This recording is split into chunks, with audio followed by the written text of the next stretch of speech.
विरोधकांना सध्या प्रॉब्लेम हाच आहे की विरोधकांना काही बोलायला उरलेलं नाही आणि वोट चोरी म्हणता म्हणता त्यांच्या अकला चोरी केलेल्या असल्यामुळे ते असं काहीतरी बरळतात.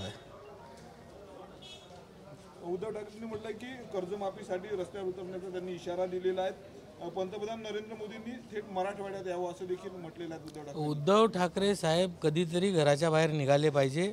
ते जर रस्त्यावर येत असेल तर कधी हे खूप चांगला निर्णय ते करणार आहे.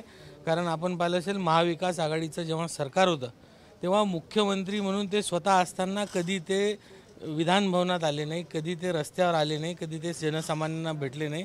त्यामुळे आता कधीतरी जे रस्त्यावर आले तर निश्चित त्यांना जनसामान्यांचे भेटी होतील आणि खऱ्या अर्थानं त्यांना दिसेल की भारतीय जनता पार्टी आणि महायुतीचं सरकार देवेंद्रजी आणि दोन्हीही उपमुख्यमंत्री एकनाथरावजी शिंदे आणि अजितदादा हे किती चांगल्या रीतीने जनतेच्या सेवेमध्ये कामं करतात आहे ते त्यांना दिसतील. आज अमरावतीमध्ये जर आपण पाहिलं तर काँग्रेसच्या वतीनं मोर्चा काढण्यात आलेला होता. तिकडे रवींद्र चव्हाणांचं स्वागत ज्या ठिकाणी झालं त्या ठिकाणी त्याचा ताफा अडवण्याचा प्रयत्न काँग्रेसच्या कार्यकर्त्यांनी केलेला आहे.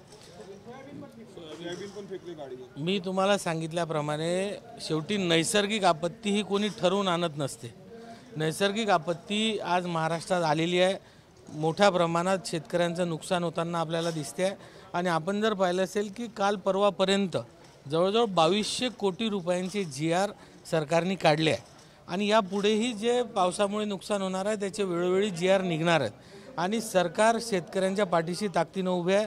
सर्व मंत्री, सर्व मुख्यमंत्र्यांपासून सर्व मंत्रिमंडळ हे फील्डवर आहे आणि ज्या ज्या ठिकाणी शेतकऱ्यांचं नुकसान होईल तिथे आम्ही शेतकऱ्यांना दिलासा देणार आहे. त्यामुळे जे विरोधक आहेत ते असे कामं करणार आहेत. त्यांनी खऱ्या अर्थानं यावेळेस राजकारण न करता सरकारसोबत शेतकऱ्यांना दिलासा देण्यासाठी फील्डवर उतरलं पाहिजे, ना की हे धंदे केले. राज्यात दुष्काळी परिस्थिती आहे. मुख्यमंत्री म्हणतात की हार स्वीकारू नका.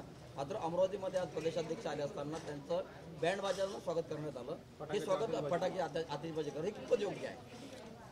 हे काही प्रदेशाध्यक्षांनी दिलेले आदेश नव्हते. त्या ठिकाणच्या कार्यकर्त्यांनी जर असं काही स्वागत केलं असेल तर त्या कार्यकर्त्यांना सांगण्यात येईल की आपण सध्या महाराष्ट्रात जी परिस्थिती आहे, शेतकऱ्यांवर संकट आहे, यापुढे अशा पद्धतीने कुणाचंही स्वागत करू नये.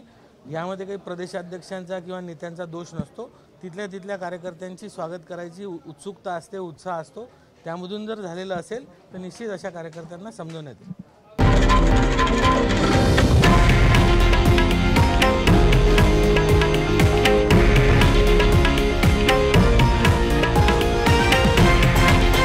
हे आहे देशातील नंबर 1 न्यूज नेटवर्क आणि आपण पाहत आहात TV9 मराठी, एकमेव.